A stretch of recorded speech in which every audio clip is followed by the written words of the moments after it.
어머님, 이건 독이나 마찬가지예요. 똑똑한 며느리는 제 평생을 그렇게 불렀습니다. 제가 잠시 병원에 입원한 사이 집안의 역사가 담긴 시간장을 모조리 내다 버렸더군요. 하나뿐인 아들마저 제게서 등을 돌렸습니다. 모든 것을 잃은 잿더미 속에서 저는 조용히 일어서기로 결심했습니다. 제 마지막 이야기를 끝까지 지켜봐 주세요. 새벽 4시, 순창의 하늘은 아직 짙은 남색 빛깔을 머금고 있었어요. 세상 모든 것이 잠들어 있는 그 시간에 저는 홀로 눈을 떠요. 그게 제 평생의 습관이었죠. 남편은 아직 깊은 잠에 빠져 색색 숨소리를 내고 있고 저는 소리 죽여 이불을 걷고 마루로 나와요. 삐걱 하고 우는 마루 소리마저 이 고요 속에서는 하나의 정겨운 노랫소리 같았죠. 마당으로 나서면 공기가 달라요. 도시의 그 무엇과도 섞이지 않은 흙과 풀과 이슬이 뒤섞인 맑은 공기가 폐부 깊숙이 들어와요. 저 멀리 섬진강 쪽에서부터 안개가 옅게 피어오르는 게 보이면 아, 오늘 하루도 시작이구나 싶어요. 제 하루는 언제나 이 마당의 장독대에서 시작되거든요. 사람들은 제게 장독이 몇 개냐고 묻지만 사실 저도 정확히는 몰라요. 하나하나 세어본 적이 없거든요. 그냥 제 눈에는 수백 명의 자식들 같기도 하고 듬직한 군사들 같기도 해요. 밤새 이슬을 맞고 고요히 서 있는 장독들을 보고 있으면 마음이 그렇게 편안해질 수가 없어요. 저 안에선 지금 이 순간에도 제 인생과 제 어머니의 인생, 그리고 그 어머니의 어머니의 시간이 함께 숨쉬고 있는 거니까요. 깨끗한 행주에 물을 적셔 장독을 하나하나 닦아주는 게 제 첫 일과예요. 밤새 잘 잤느냐 하고 말을 걸면서요. 오늘 해가 좋으려나 보다. 볕 잘 쬐고 맛있게 익으려무나 하고 속삭여주죠. 남들이 보면 유난 떤다고 할지 모르겠지만 저에게는 이게 하나의 의식이에요. 장은 살아있는 생명이니까요. 제 정성을 먹고 햇빛과 바람을 먹고 시간을 먹으며 자라나는 거죠. 항아리 뚜껑을 열 때마다 훅 끼쳐오는 구수하면서도 깊은 발효의 향. 그 향을 맡아야만 비로소 내가 살아있구나 하고 느껴요. 오늘은 특히나 중요한 날이었어요. 바로 메주를 띄우고 간장을 다리는 날이거든요. 해마다 반복하는 일이지만 매번 새로 태어나는 아이를 받는 것처럼 마음이 경건해져요. 작년 가을 정성껏 쑤어 말린 메주가 겨우내 잘 떴는지 확인하는 일부터 시작했죠. 처마 밑에 매달아 놓은 메주를 끌어내니 하얀 곰팡이가 마치 눈꽃처럼 곱게 피어 있었어요. 아이고, 이쁘게도 피었네. 저도 모르게 감탄이 나왔죠. 이 곰팡이가 바로 장맛을 좌우하는 보물이거든요. 어떤 곰팡이는 달고 어떤 곰팡이는 깊은 맛을 내요. 이걸 다치지 않게 조심조심 솔로 털어내는 게 기술이에요.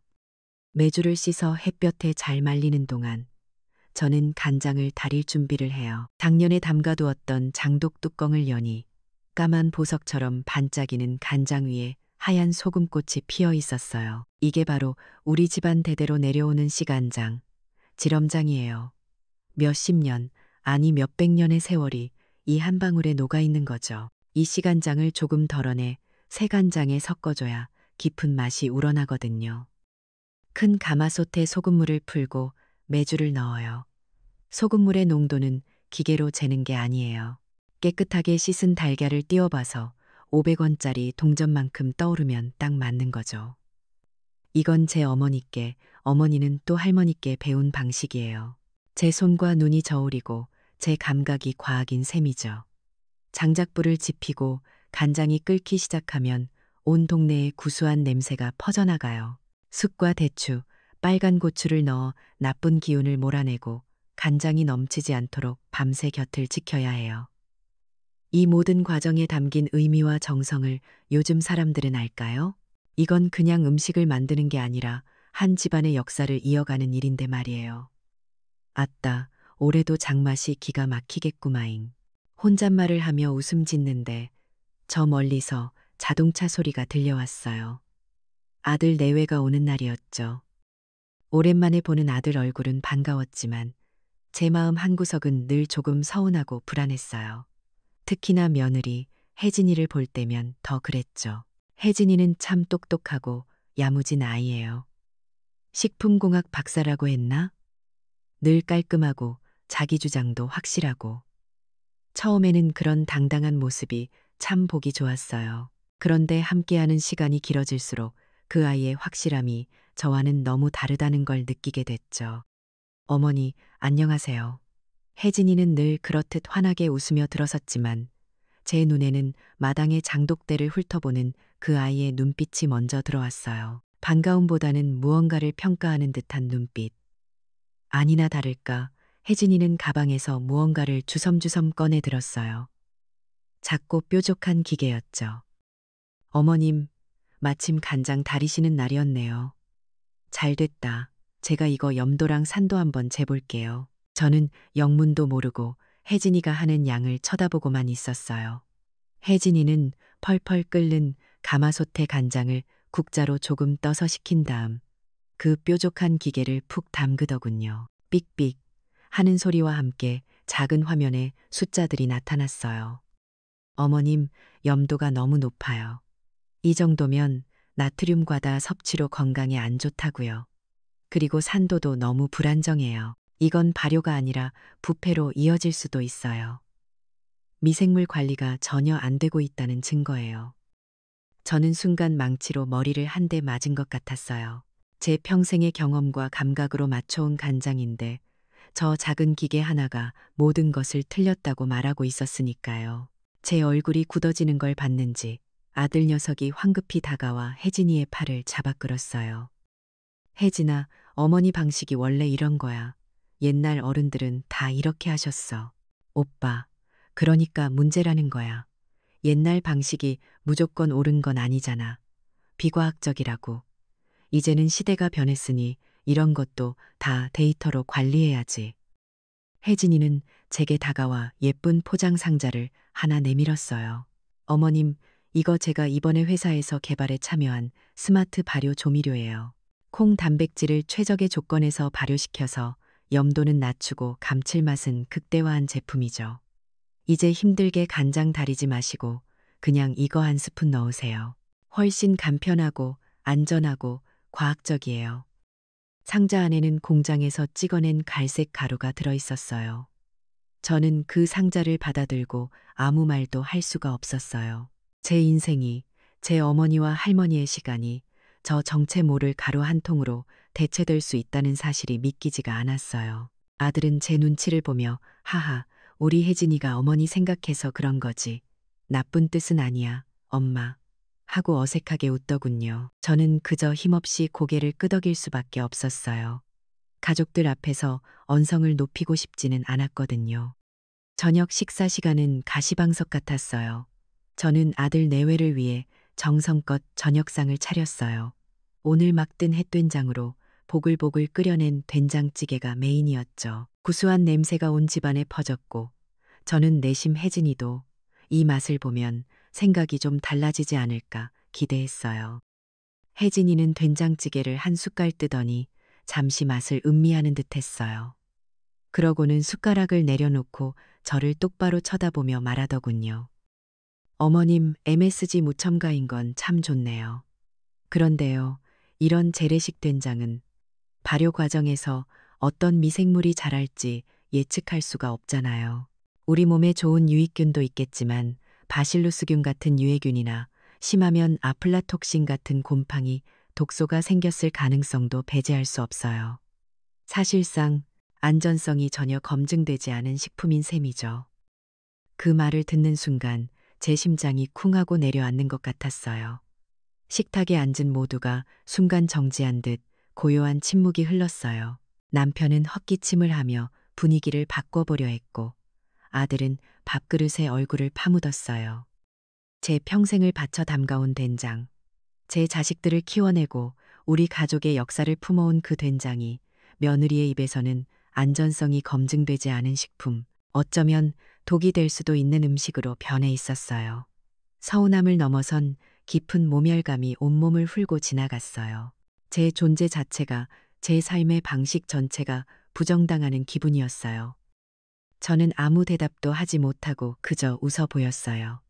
아이고, 우리 며느리는 아는 것도 많다. 걱정해줘서 고맙네. 하고 말했지만 목소리가 미세하게 떨리는 건 어쩔 수가 없었죠. 그날 밤 설거지를 혼자 하면서 수없이 한숨을 내쉬었어요.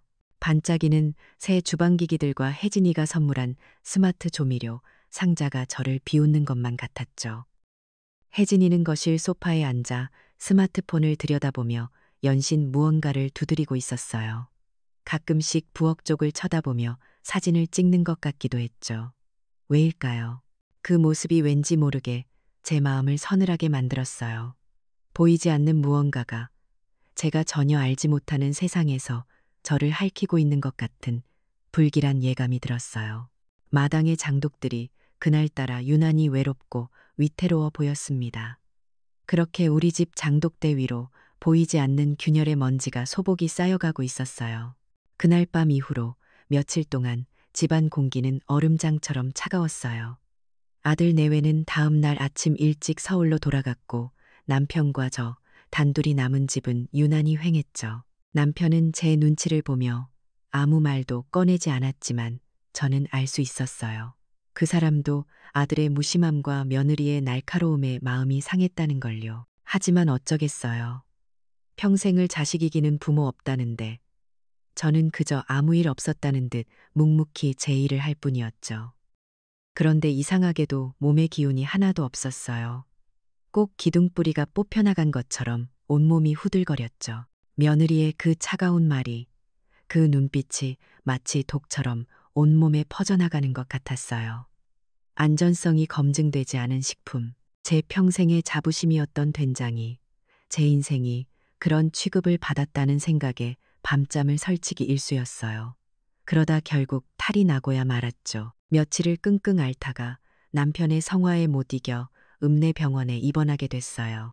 의사는 과로와 스트레스가 겹친 거라고 며칠 푹 쉬면서 링거만 맞으면 괜찮아질 거라고 했어요. 병원에 누워있는 내내 마음이 편치 않았어요. 제 몸뚱이보다도 집에 홀로 남겨졌을 장독들이 더 걱정됐거든요. 영감, 내일 아침에는 꼭 장독대 뚜껑 열어서 햇볕 좀 쬐어줘요. 비 오면 바로 닫아야 하고 신신당부를 했죠. 남편은 알았다고 걱정 말고 몸조리나 잘하라고 했지만 어찌 마음이 놓이겠어요. 그의 투박한 손이 제 손만큼 살뜰할 리가 없으니까요. 그때 아들에게서 전화가 왔어요. 제 입원 소식을 듣고 걱정하는 목소리였지만 어딘지 모르게 서둘러 끊으려는 기색이 역력했죠. 어머니, 괜찮으세요? 혜진이가 그러는데 이번 기회에 집안 환경을 싹 개선하는 게 어떻겠냐고 하더라고요. 어머니 퇴원하시면 놀라실 만한 선물을 준비하고 있대요. 저는 그저 아들이 제 걱정을 해주는 것만으로도 고마워서 아이고 뭘 그런 걸 다 준비하냐. 마음만으로도 고맙다 하고 말았어요. 그때는 그 선물이 어떤 의미인지 짐작조차 하지 못했죠. 사흘 만에 퇴원을 하고 집으로 돌아오던 날 이상하게 가슴이 두근거렸어요. 집에 가까워질수록 발걸음이 무거워졌죠. 대문을 열고 마당에 들어서는 순간 저는 숨을 멈췄어요. 늘 그 자리에 있던 제 장독들이, 아니, 장독들은 그대로 있었지만 무언가 달라져 있었어요. 그리고 코끝을 스치는 낯선 냄새, 락스 냄새 같기도 하고 새가구 냄새 같기도 한 우리 집에서는 한 번도 나본 적 없는 그런 냄새였어요. 불길한 예감에 휩싸여 부엌으로 달려갔어요. 그리고 저는 제 눈을 의심해야 했죠. 제 부엌이 아니었어요. 제가 수십 년간 길들여온 제 손때와 시간의 흔적이 켜켜이 쌓여 있던 아궁이와 낡은 찬장은 온데간데 없었어요. 그 자리에는 번쩍이는 은색 싱크대와 하얀색 인덕션, 그리고 벽을 가득 채운 최신식 수납장이 들어서 있었죠. 제 키보다 훌쩍 큰 냉장고는 위압적으로 윙윙거리는 소리를 내고 있었어요. 제가 평생 아껴온 무쇠속과 녹그릇, 닳고 닳아 제 손에 꼭 맞던 나무 주걱들은 보이지 않았어요. 대신 포장도 뜯지 않은 새 냄비와 그릇들이 진열장 안에서 차갑게 빛나고 있었죠. 그때였어요. 어머님, 오셨어요? 짜잔. 어떠세요? 혜진이 표 서프라이즈 선물이에요. 혜진이가 환한 얼굴로 나타났어요. 마치 제가 기뻐서 말을 잇지 못하는 거라고 생각하는 듯 했죠. 이게 다 뭐냐. 제 목소리가 심하게 떨려 나왔어요. 어머님 주방 환경 개선 프로젝트요. 제가 전문가들 불러서 싹 바꿨어요. 낡고 비위생적인 것들은 건강에 해롭잖아요. 이제부터는 여기서 편하고 안전하게 요리하세요. 저는 할 말을 잃고 부엌을 둘러봤어요. 깨끗하고 편리해 보였지만 그곳은 제 공간이 아니었어요. 영혼이 뽑혀나간 껍데기만 남은 것 같았죠. 그때 문득 장독대가 떠올랐어요. 저는 미친 사람처럼 마당으로 뛰쳐나갔어요. 그리고 제 심장은 정말로 땅 끝까지 떨어져 버렸습니다. 마당 한가운데 가장 큰 항아리 2개가 입을 쩍 벌린 채 비어 있었어요. 하나는 우리 집안의 역사가 담긴 증조할머니 때부터 내려온 시간장, 제가 지럼장이라 부르던 보물이 담겨 있던 항아리였어요. 다른 하나는 제가 10년 동안 애지중지하며 묵혀온 깊고 진한 맛이 일품이었던 된장이 담겨 있던 항아리였죠. 텅 빈 항아리 안에서는 낯선 화학약품 냄새가 진동했어요. 깨끗하게 소독이라도 한 모양이었죠. 다리에 힘이 풀려 그 자리에 주저앉았어요. 손이 부들부들 떨리고 눈앞이 캄캄해졌어요. 제 역사가, 제 삶이 송두리째 파헤쳐져 버려진 기분이었어요. 혜진아, 장은, 내 장은 어디 있냐? 제 목소리는 거의 울부짖음에 가까웠어요. 혜진이는 그런 저를 이해할 수 없다는 표정으로 바라보며 태연하게 말했어요. 아, 그거요? 제가 다 처리했어요. 성분 검사도 안 된 오래된 건 독이나 마찬가지라고 말씀드렸잖아요. 대신 제가 백화점에서 제일 좋은 유기농 인증 된장이랑 간장 사다가 새 항아리에 채워놨어요. 저쪽이요. 이제 안심하고 드셔도 돼요. 그 순간 제 머릿속에서 무언가 툭 하고 끊어지는 소리가 났어요. 저는 벌떡 일어나 혜진이에게 달려들 듯 소리쳤어요. 네가 뭘 안다고, 네가 뭘 안다고 내 장을 버려. 그건 그냥 간장, 된장이 아니야. 우리 할머니의 인생이고 우리 어머니의 눈물이고 내 평생이 담겨 있는 내 역사란 말이다. 제 절규에 혜진이는 조금 놀란 듯 했지만 이내 다시 차가운 얼굴로 저를 쏘아붙였어요. 어머님, 지금 무슨 말씀을 하시는 거예요? 역사는 박물관에나 있는 거죠. 이건 그냥 음식일 뿐이에요. 비과학적이고 위험할 수도 있는 걸 맹신하는 건 그냥 미신이고 고집이에요. 저는 어머님과 우리 가족의 건강을 위해서 최선을 다했을 뿐이라고요. 건강. 이게 건강을 위한 거라고? 네. 이제 시대가 변했어요. 어머님. 이런 건 이제 의미 없다고요. 좋은 게 좋은 거죠. 그때였어요. 방에서 나온 아들이 이 광경을 보고는 제 팔을 붙잡았어요. 저는 아들이 제 편을 들어주리라 믿었어요.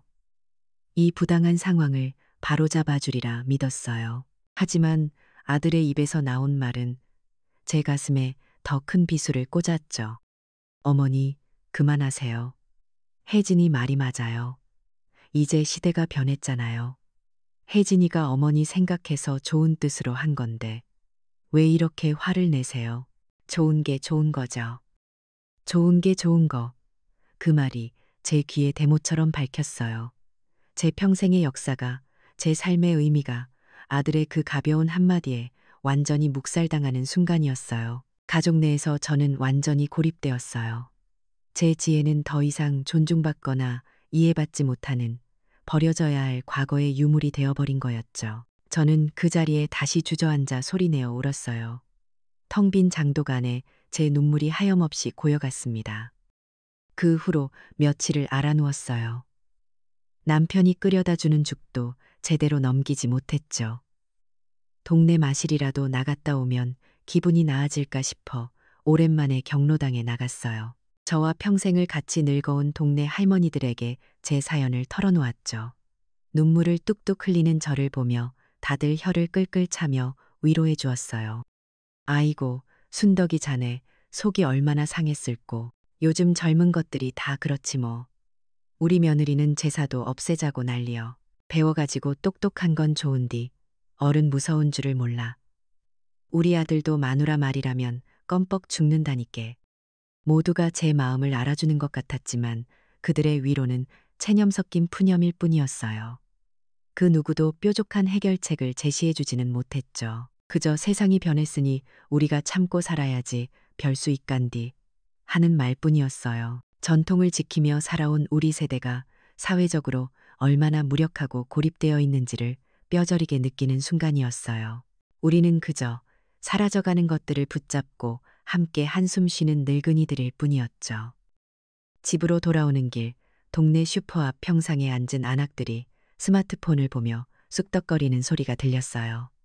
어머, 이거 순덕이 할머니네 집 아니야? 며느리가 아주 야무지네. 부엌을 이렇게 바꿔놨대. 누군가 내민 작은 화면 속에는 제 낡은 부엌 사진과 번쩍이는 새 부엌 사진이 나란히 놓여 있었어요. 시댁 주방, 과학으로 환골 탈퇴시키다라는 제목 아래에는 현명한 며느리, 저런 며느리였고 싶다는 댓글들이 가득했죠. 제 치욕과 상처가 제가 알지도 못하는 세상에서 전시되고 조롱당하고 있었던 거예요. 저는 그 자리에 서서 차마 고개를 들 수가 없었습니다. 세상 전체가 제게 등을 돌린 것만 같았어요. 며칠을 시체처럼 누워 지냈어요. 밥도, 잠도 다 귀찮았죠. 번쩍이는 새 부엌은 보기만 해도 가슴이 답답해서 남편이 차려주는 멀건 죽만 몇 술 뜨는 둥마는 둥했어요. 마당에 나가는 건 더 끔찍했죠. 텅 비어버린 장독 2개가 마치 제 속을 파내버린 것처럼 휑하게 느껴져서 애써 그쪽으로는 눈길도 주지 않았어요. 제 평생이 담겨 있던 곳인데 이제는 금지된 땅처럼 되어버린 거예요. 남편은 아무 말 없이 제 곁을 맴돌았지만 그 사람의 한숨 소리가 제 등 뒤에 와서 밝히는 것 같았어요. 아들 녀석에게서는 그 뒤로 전화 한 통 없었죠. 어쩌면 그게 당연한 건지도 몰라요. 제 어미의 삶을 통째로 부정하고 아내의 편에 섰으니 무슨 면목으로 전화를 하겠어요. 저는 그저 모든 걸 포기하고 싶었어요. 이제 다 끝났다.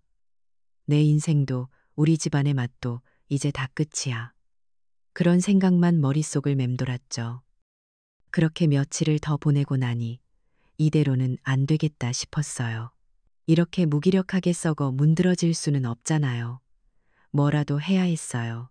이 지긋지긋한 생각들에서 벗어나려면 몸이라도 바쁘게 움직여야 했죠. 그래서 먼지만 뽀얗게 쌓여가던 뒤뜰의 작은 창고를 정리하기로 마음먹었어요. 평생을 쌓아두기만 했던 묵은 짐들을 이제는 정말로 버려야 할 때가 온 것 같았거든요. 제 인생처럼 말이에요. 창고 문을 여니 퀴퀴한 묵은 냄새가 훅 끼쳐왔어요. 볕도 잘 들지 않는 그곳에는 제가 있고 살았던 시간의 조각들이 가득 쌓여 있었죠.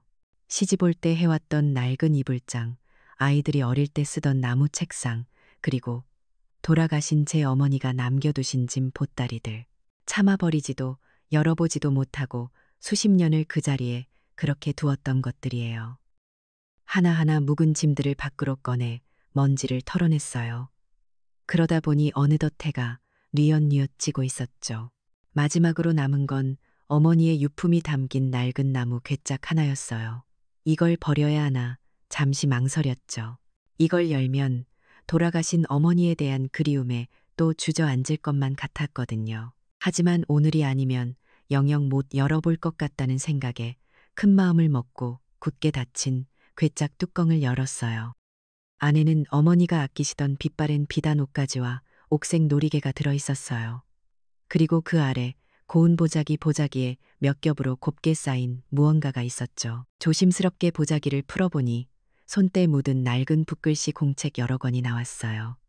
이게 뭘까 하고 첫 장을 넘겨보는 순간 저는 숨을 멈췄어요. 경신년, 껑신년, 춘삼월, 춘삼예, 날이 맞고 남동풍이 부니 매주를 띄우기 더없이 좋은 날이다. 그건 우리 집안 대대로 내려오는 발효일지였어요. 제가 어릴 적 어깨너머로만 보았던 할머니의 할머니 때부터 써 내려왔다는 바로 그 기록이었죠. 어머니가 돌아가시고 나서 어디에 뒀는지 찾지 못해 애태웠는데 이곳에 잠들어 있었던 거예요. 저는 창고 바닥에 주저앉아 먼지도 잊은 채 책장을 넘겼어요. 그 안에는 단순한 조리법이 적혀 있는 게 아니었어요.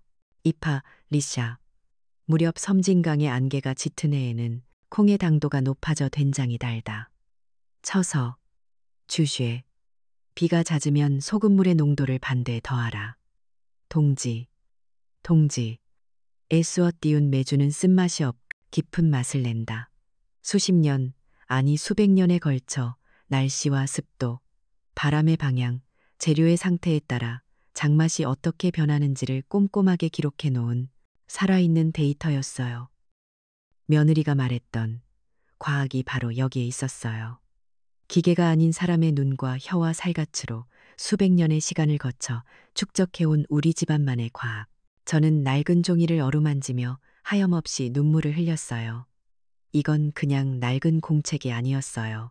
저를 무시하고 제 삶을 짓밟았던 세상에 맞서 싸울 수 있는 무기이자 제가 다시 일어서야 할 이유였죠. 조상들의 지혜 앞에서 저는 한없이 숙연해졌습니다. 그렇게 얼마나 시간이 흘렀을까요? 마당에서 계십니까? 하고 낯선 젊은이의 목소리가 들려왔어요. 멍하니 일어서서 나가보니 키가 훤칠하고 눈빛이 맑은 청년 하나가 서 있었어요. 손에는 제법 큰 카메라를 들고 있었죠. 자신을 강지훈이라고 소개한 그 청년은 사라져가는 전통 문화를 기록하는 다큐멘터리 감독이라고 했어요. 순창에서 오랫동안 전통 방식으로 장을 담그는 어르신이 있다는 소문을 듣고 무작정 찾아왔다는 거였죠. 저는 손을 내저으며 이제는 그런 거 안 한다고 다 부질없는 짓이라고 말했어요. 제 몰골도 엉망이었고 누구에게 제 실패한 인생을 보여주고 싶지 않았거든요. 하지만 지훈이라는 청년은 포기하지 않았어요. 그저 잠시 마당의 장독대만이라도 구경하게 해달라고 간곡히 부탁했죠. 저는 마지못해 고개를 끄덕였어요. 그는 감탄하며 장독대 사진을 찍다가 텅 비어버린 두 개의 항아리 앞에서 걸음을 멈췄어요. 어르신, 이 항아리는 왜 비어 있습니까? 저는 차마 제 입으로 그 참담한 이야기를 꺼낼 수가 없었어요. 그저 고개를 떨구고 있는데 지훈 씨가 갑자기 항아리 앞에 쭈그리고 앉았어요. 그는 텅 빈 시간장 항아리 안을 한참 동안 들여다보더니 제게 조심스럽게 물었어요. 혹시 깨끗한 스포이트나 긴 나무젓가락이라도 하나 얻을 수 있겠냐고요. 영문을 모른 채 가느다란 대나무 젓가락을 가져다 주니 그는 항아리 안으로 몸을 거의 집어넣을 듯이 숙여 바닥을 더듬었어요. 그리고 잠시 후 젓가락 끝에 간신히 묻어나온 검고 진득한 액체 한 방울을 제게 보여주었어요. 어르신, 혹시 이게? 저는 말없이 고개를 끄덕였어요. 그가 젓가락 끝을 코에 가져가 향을 맡는 순간 그의 눈이 믿을 수 없다는 듯이 커졌어요. 그는 눈을 감고 한참 동안 그 향을 음미하더니 저를 보며 떨리는 목소리로 말했어요. 어르신, 이건 그냥 간장이 아닙니다. 이건 살아있는 역사예요. 이걸 어떻게 이런 귀한 걸.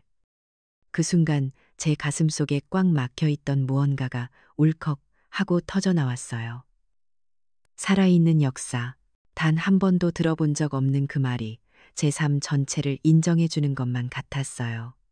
저는 그 젊은 청년 앞에서 어린아이처럼 엉엉 울어버렸죠. 제 서름과 억울함, 상실감을 모두 쏟아냈어요. 지훈 씨는 아무 말 없이 제 옆에 앉아 제 이야기가 끝날 때까지 묵묵히 들어주었어요. 한참을 울고 나서 저는 홀린 듯이 창고에서 그 발효 일지를 가져와 지훈 씨에게 보여주었어요. 그는 한 장 한 장을 경이로운 눈으로 넘겨보더니 이건 개인의 기록이 아니라 나라의 보물이라며 감탄을 금치 못했어요. 그는 스마트폰을 꺼내 조심스럽게 일지 몇 페이지를 찍더니 제게 어떤 인터넷 화면을 보여주었어요. 그곳에는 전국의 다른 전통장인들과 대학 교수, 문화인류학자들이 모여서 글을 올리고 토론하는 온라인 커뮤니티라는 곳이었죠. 지훈 씨는 그곳에 발효일지 사진과 제 사연을 간단하게 올렸어요. 그러자 순식간에 수십 개의 댓글이 달리기 시작했어요. 이건 정말 엄청난 자료다. 이런 분을 이제야 알게 되다니 어떻게든 복원해야 한다는 내용들이었죠. 저는 제 평생 처음 보는 그 낯선 세상 속에서 저와 같은 고민을 하고 제 가치를 알아주는 사람들이 이렇게나 많다는 사실에 또 한 번 눈물을 흘렸어요. 저는 혼자가 아니었던 거예요. 지훈 씨는 제 손을 잡으며 말했어요. 어르신, 이건 끝이 아니라 시작일지도 모릅니다. 그는 작은 종지에 고이 받아놓은 그 마지막 시간장 한 방울을 가리켰어요. 이 발효일지와 이 단 한 방울만 있으면 혹시 이 맛을 다시 살려낼 수 있지 않을까요? 그의 말에 제 심장이 다시 뛰기 시작했어요. 복원, 생각지도 못했던 일이었어요. 모든 것이 끝났다고 생각했는데 제 속에서 꺼지지 않은 불씨가 남아 있었던 거예요.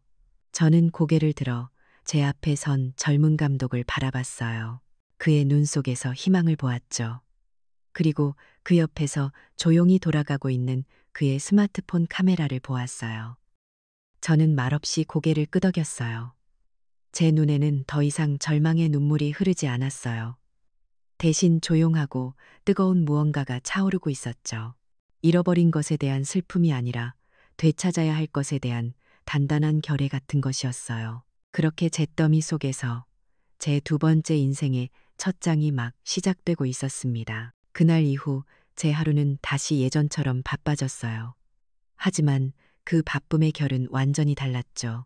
예전에는 그저 제 삶의 일부처럼 숨 쉬는 것처럼 당연하게 해오던 일들이었다면 이제는 잃어버린 역사를 되찾고 꺼져가는 불씨를 되살리기 위한 간절한 싸움이 되었거든요. 강지훈 감독, 아니 이제는 저도 모르게 지훈 씨라고 부르게 된 그 젊은이는 매일같이 제 집을 찾아와 작은 카메라로 제 모든 것을 기록하기 시작했어요. 복원이라는 건 생각보다 훨씬 고되고 힘든 일이었어요. 그 작은 종지에 담긴 시간장 한 방울. 그게 우리 집안 수백 년 역사의 유일한 증거였죠. 그걸 기반으로 새로운 콩을 삶고 소금물을 풀어 맛을 되살려야 했어요. 발효 일지에 적힌 조상들의 지혜가 길잡이가 되어 주었지만 글자로 남은 지식과 제 몸에 밴 감각 사이에는 미세한 차이가 있었어요. 어떤 날은 너무 작고 어떤 날은 쓴맛이 돌았죠. 실패한 장을 걷어낼 때마다 제 가슴도 함께 무너져 내리는 것 같았어요. 그럴 때마다 지훈 씨는 카메라를 잠시 내려놓고 제게 말했어요. 어르신, 조상들도 수백 번 실패하고 이 기록을 남기셨을 거라고. 지금 우리의 실패도 미래를 위한 소중한 기록이 될 거라고요. 그 말이 어찌나 큰 위로가 되던지. 그렇게 한 달쯤 지났을까요? 지훈 씨가 어느 날 상기된 얼굴로 제게 말했어요. 며칠 뒤에 순창 강천산에서 한국 전통 발효문화 보존회라는 모임이 열린다는 거였죠. 전국에 숨어있는 장인들이 모여서 서로의 고충도 나누고 지혜도 교환하는 자리라고요. 저는 손사래를 쳤어요. 내가 거길 무신 낯으로 가. 나는 이제 장인도 뭣도 아니고 내세울 것도 없는 늙은이일 뿐인디. 하고요. 제게는 아직 복원하지 못한 실패한 장독들만 가득했으니까요. 지훈 씨는 제 손을 잡으며 말했어요. 어르신이 가진 가장 대단한 건 장맛이 아니라 그 장을 되살리려는 지금 이 이야기와 이 발효 일지라고요. 가서 다른 분들은 어떻게 싸우고 있는지 보고 듣는 것만으로도 큰 힘이 될 거라고 저를 설득했어요. 그 진심 어린 눈빛에 저는 마지못해 무거운 걸음을 옮겼. 강천산 단풍이 곱게 물든 어느 가을날 지훈 씨의 차를 타고 모임 장소에 도착했어요. 고즈넉한 한옥 마당에 저처럼 세월의 흔적이 얼굴에 고스란히 내려앉은 분들이 수십 명 모여 있었어요. 담양에서 죽염을 만든다는 할머니, 보은에서 대추고를 고는 할아버지, 안동에서 식혜를 빚는 아주머니까지. 처음에는 서로 서먹했지만 각자 가져온 음식을 나누어 먹고 이야기를 풀기 시작하자 금세 하나가 되었어요. 모두의 사연은 놀랍도록 닮아 있었죠. 우리 아들 놈은 마트에서 파는 게 더 깨끗하고 맛있다네. 내가 평생을 바쳐 만든 건 거들떠보도 아니여. 대기업에서 나온 신제품 때문에 몇십 년 하던 가게도 문 닫게 생겼어. 젊은 사람들은 이제 이런 거 배우려고도 안 해. 우리 대에서 다 끊기게 생겼지. 자식들의 무시, 대기업과의 힘겨운 경쟁, 사라져가는 전통에 대한 안타까움. 제 이야기인 듯 모두의 이야기였어요. 저는 그분들의 주름진 손을 잡고 한참을 울었어요.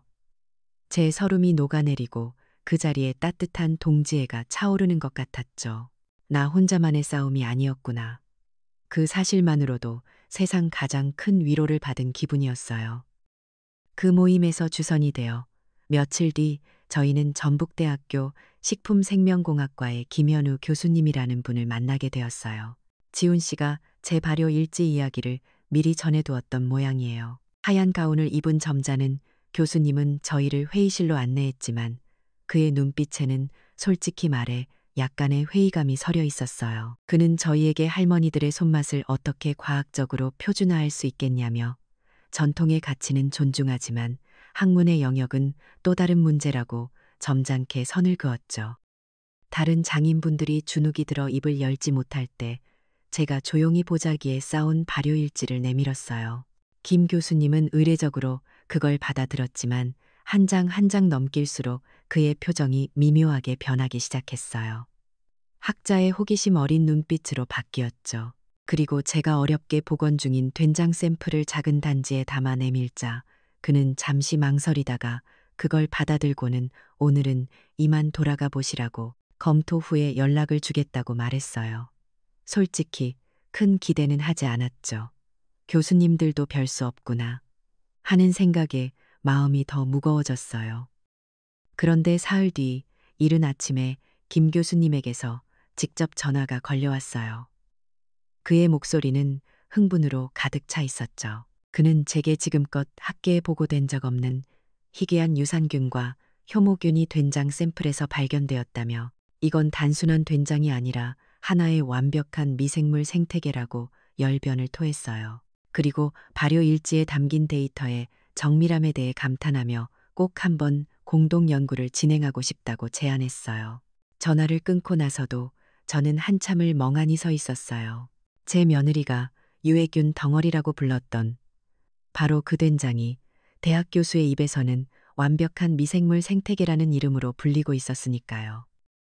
그날 이후 저희 집은 작은 연구소로 변했어요. 김 교수님이 이끄는 젊은 연구원들이 하얀 가운을 입고 와서 저희 집 장독대 주위에 신기한 기계들을 설치했죠. 처음에는 그 번쩍이는 기계들이 제 장독들을 해코지할까봐 걱정했는데 그게 아니었어요. 그들은 제 지혜를 증명하기 위해 온 지원군이었어요. 하루는 제가 연구원들에게 말했어요. 이맘때분은 한이바람이 장맛을 달게 만드는 법이요. 그러니께 장독은 꼭 해질녘에 열어야 해요. 젊은 연구원들은 서로 얼굴을 쳐다보며 어리둥절한 표정을 지었어요. 아마 속으로는 할머니의 미신이라고 생각했겠죠. 하지만 며칠 뒤 그 연구원 중 하나가 상기된 얼굴로 제게 달려와 모니터 화면을 보여주었어요. 거기에는 공기 중에 떠다니는 미생물을 분석한 그래프가 그려져 있었는데 신기하게도 제가 말한 그 시간, 그 바람이 불 때에만 장의 발효를 돕는 특별한 효모균의 수치가 폭발적으로 증가하는 것이 나타나 있었어요. 할머님, 이게 어떻게 가능한 거죠? 하고 묻는 그 젊은이의 눈에는 경이로움이 가득했어요. 저는 그저 웃으며 말했죠. 내 몸이 그걸 기억하고 있은께 전통 지혜가 현대 과학을 통해 객관적으로 검증되는 순간 제 어깨가 저도 모르게 으쓱해졌어요. 연구가 한창 진행되던 어느 날 저녁 저희 집 대청마루에 특별한 사람들이 모였어요. 저와 동료 장인들, 지훈 씨 그리고 김 교수님까지. 저희는 어떻게 하면 이 위대한 전통 발효의 가치를 세상에 제대로 알릴 수 있을까에 대한 전략 회의를 시작했어요. 마치 독립군들이 모여 작전을 짜는 것처럼 모두의 얼굴에는 비장함이 감돌았죠.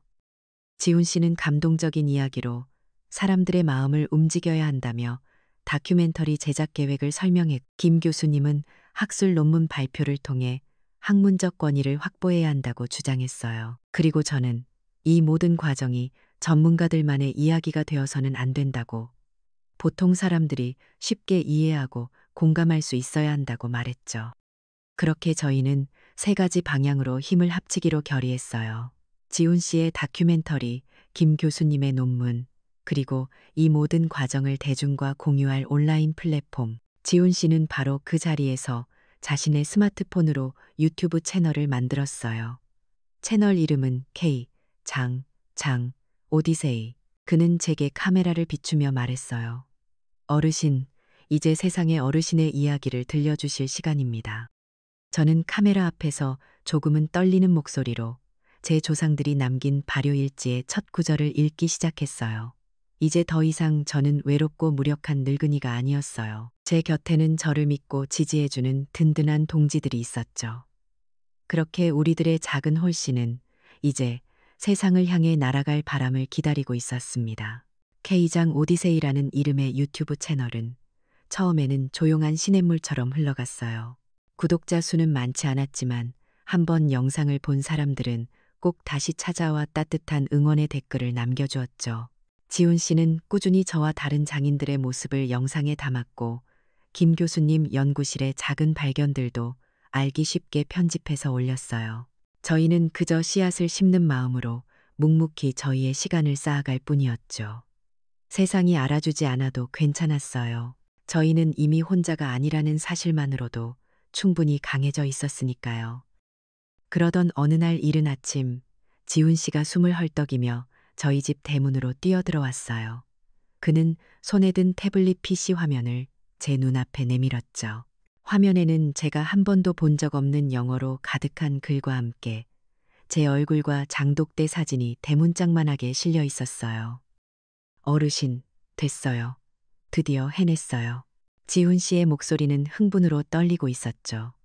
영문을 모르는 저를 위해 그는 기사에 달린 한국어 제목을 큰 소리로 읽어주었어요. 한국 순창의 전통 된장, 세계 최고 권위의 식품과학, 학술지, 네이처 푸드의 표지 논문으로 게재. 시판 유산균, 뛰어넘는 신종 프로바이오틱스 발견. 저는 그 자리에 서서 한참 동안 아무 말도 할 수 없었어요. 네이처 푸드가 뭔지는 몰랐지만 세계 최고 권위라는 말의 무게는 알 수 있었죠. 제 며느리가 비과학적인 유행윤 덩어리라고 불렀던 바로 그 된장이 세상에서 가장 똑똑한 사람들이 본다는 책에 실렸다는 거잖아요. 그것도 가장 중요한 첫 페이지의 말이에요. 남편은 제 어깨를 부축했고 저는 주저앉아 눈물을 터뜨렸어요. 서러움의 눈물이 아니었어요. 제 평생이, 그리고 저를 가르치셨던 어머니와 할머니의 시간이 세상으로부터 처음으로 제대로 된 이름을 얻게 되었다는 안도감과 감사함의 눈물이었죠. 그날 국내 모든 신문과 방송 뉴스에서 제 이야기를 다루기 시작했어요. 조용했던 저희 집마당은 순식간에 기자들과 카메라로 북적이기 시작했죠. 그리고 정확히 일주일 뒤 폭풍의 두 번째 눈이 터졌습니다. 지훈 씨가 몇 달 동안 밤을 새워가며 만들었던 다큐멘터리 장저, 천년의 숨결이 공중파 방송국 황금 시간대에 방영되는 날이었어요. 저는 저희 집 대청마루에 동료 장인들과 함께 모여 앉아 떨리는 마음으로 텔레비전을 지켜봤어요. 첫 장면은 안개 낀 순창의 새벽 풍경과 고요히 숨쉬는 제 장독대의 모습이었어요. 그리고 제 주름진 손이 장독을 닦는 모습 위로 제 나지막한 목소리가 흘러나왔죠. 화면 속에 저는 담담하게 제 삶과 철학에 대해 이야기하고 있었어요. 그리고 곧이어 제 삶을 핥히고 지나갔던 그날의 상처가 고스란히 화면에 재현되었죠. 며느리 혜진이가 제 부엌을 차갑게 평가하던 모습, 제게 스마트 조미료를 내밀던 순간, 그리고 제 시간장과 된장을 버리던 바로 그 장면까지. 지훈 씨는 그 장면을 자극적으로 연출하지 않았어요. 그저 묵묵히 사실 그대로를 보여주었죠. 하지만 그래서 더 아팠어요. 화면 속 혜진이의 냉정한 얼굴과 제 절규하는 모습이 너무나 생생해서 저는 차마 화면을 제대로 쳐다볼 수가 없었어요. 옆에 앉은 동료 장인들은 조용히 제 손을 잡아주었죠. 바로 그 순간이었어요. 다큐멘터리는 제 절망적인 모습 위로 하얀 가운을 입은 김 교수님의 인터뷰를 겹쳐 보여주었어요. 김 교수님은 말했죠. 바로 그 버려진 된장 속에서 저희는 기적을 발견했습니다. 현존하는 그 어떤 유산균 제품보다도 월등한 항염 및 면역 증진 효과를 가진 세계 최초의 신종 프로바이오틱스 복합체였죠. 화면은 다시 혜진이의 모습으로 돌아갔어요. 그녀는 제게 말하고 있었죠. 어머님, 성분 검사도 안 된 오래된 건 독이나 마찬가지예요. 그리고 다시 김 교수님의 모습. 이건 독이 아니라 돈으로 환산할 수 없는 생명의 보고입니다.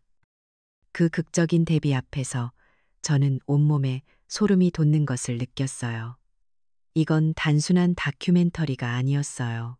짓밟였던 제 진실이 온 세상 앞에서 명예를 회복하는 장엄한 의식과도 같았죠. 다큐멘터리가 끝나자마자 제 낡은 휴대전화가 미친 듯이 울리기 시작했어요.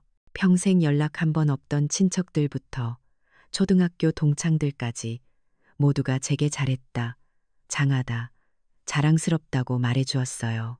지훈 씨가 보여주는 인터넷 화면에는 제 이름이 실시간 검색어 1위에 올라 있었고 사람들은 저를 국민 시어머니, 진정한 장인이라고 부르기 시작했어요.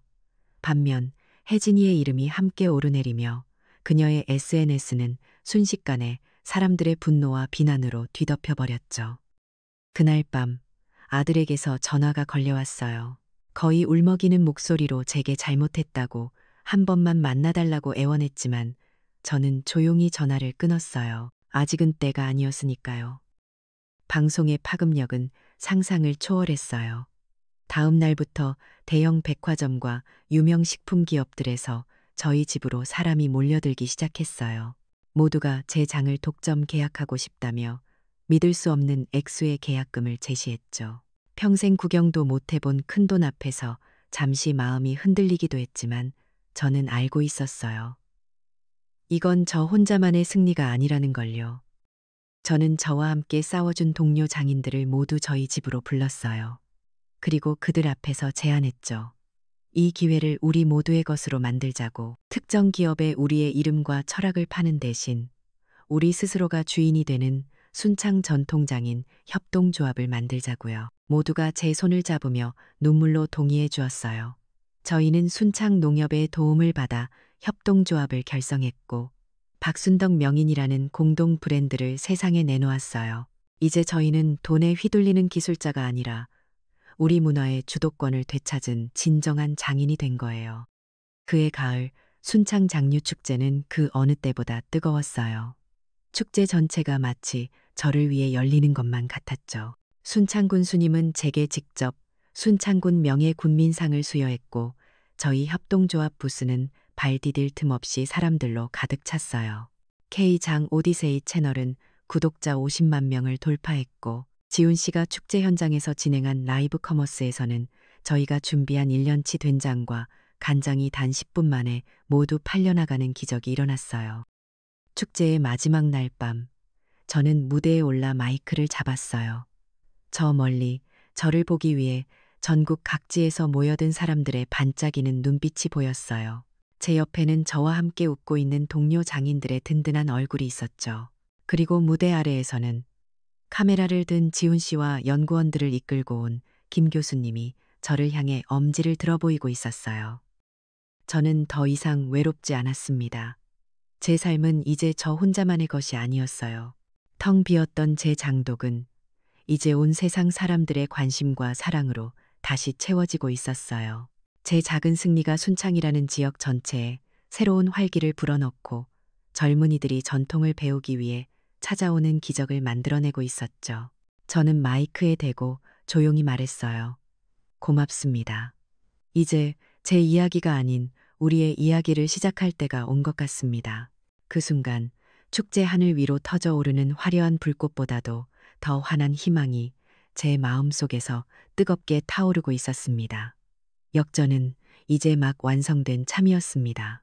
축제의 불꽃이 잦아들고 떠들썩했던 손님들이 모두 떠나간 뒤 저희 집 마당에는 다시 고요한 평화가 찾아왔어요.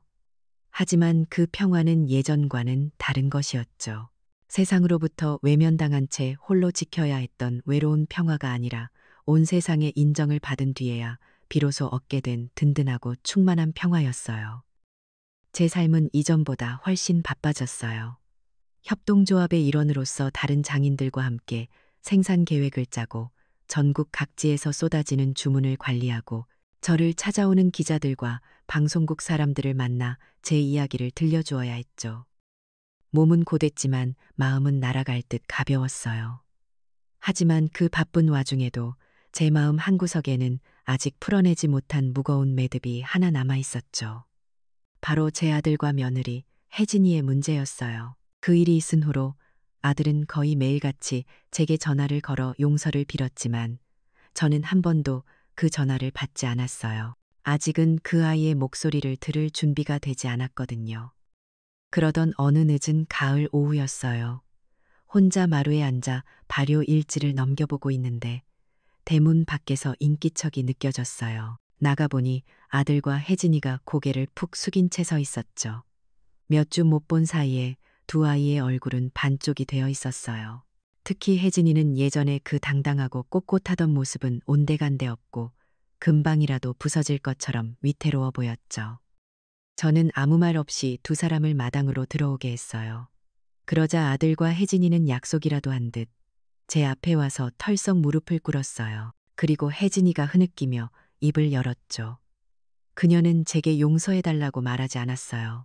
그저 자신의 어리석음과 오만함에 대해 과학이라는 이름으로 얼마나 큰 폭력을 저질렀는지에 대해 그리고 제 삶과 역사를 존중하지 못했던 자신의 무지함에 대해 울면서 고백했어요. 변명 한마디 없이 오롯이 자신의 잘못을 인정하는 그 아이의 모습에서 저는 처음으로 진심을 보았어요. 아들 녀석도 땅바닥에 이마를 밟고 제 어미를 지키지 못한 비겁함에 대해 제 어미의 마음의 대못을 박은 불효에 대해 오열했죠. 한참 동안 그 아이들의 울음소리를 듣고만 있었어요. 제 마음속에서는 여전히 분노와 연민 그리고 어미로서의 정이 소용돌이치고 있었죠. 한참의 침묵 끝에 저는 조용히 입을 열었어요. 용서는 말로 하는 것이 아니라고. 이미 엎질러진 물을 다시 주워 담을 수는 없지만 새로 길어올릴 우물은 아직 남아있다고 말이에요. 저는 방으로 들어가 붓과 벼루 그리고 깨끗한 세공책 한 권을 가져와 혜진이 앞에 놓아주었어요. 그리고 제 발효 일지를 펼쳐 보이며 말했죠. 진심으로 제 지혜를 이해하고 싶다면 이 일지를 처음부터 끝까지 글자 하나 빼놓지 말고 손으로 직접 베껴 쓰라고요. 그리고 아들에게는 뒤뜰에 쌓여있는 장작 더미를 가리켰어요. 겨우내 뗄 장작을 패고 텅 빈 장독들을 깨끗이 닦아 놓으라고요.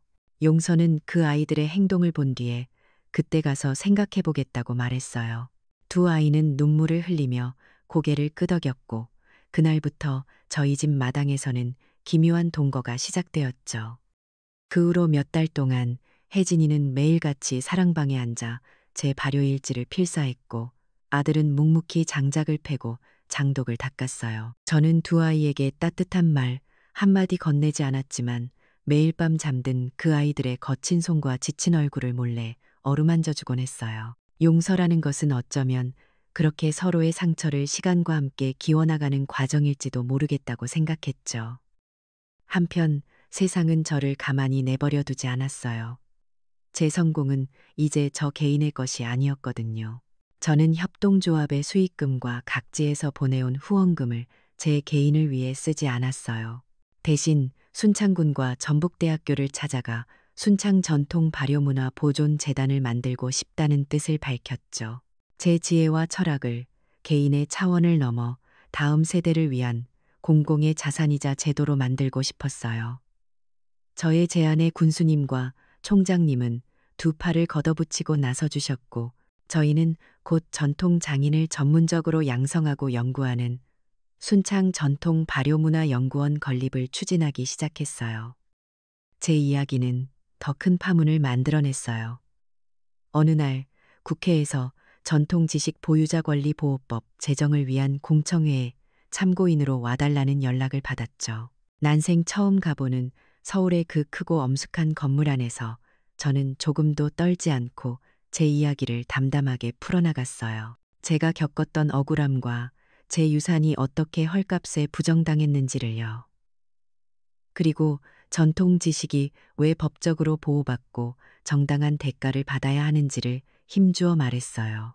제 진심이 통했던 걸까요? 그해 겨울 그 법안이 국회를 통과했다는 소식을 들었어요.